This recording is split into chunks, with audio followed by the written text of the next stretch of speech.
उधर तेल अवीव पर ईरान का बड़ा हमला सामने आया है। मोसाद के बेस को यहां टारगेट किया गया है। मोसाद के गिलिलोट बेस पर अटैक किया गया। इस वक्त की बड़ी खबर, मोसाद के बेस के ऊपर अटैक किया गया है ईरान के जरिए। ईरान की जो खुफिया इंफॉर्मेशन है वो यहाँ एक मजबूत पकड़ बनाती हुई नजर आ रही है। हालांकि ये जंग है और इस जंग में नुकसान दोनों तरफ से हो रहा है।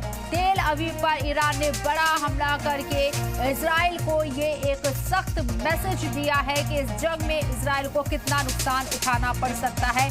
12 दिन का वॉर अभी पूरी तरीके से ओझल नहीं हुआ है आंखों से, और एक बार फिर से इतनी बड़ी जंग बड़े पैमाने पर ये शुरू हो गई है।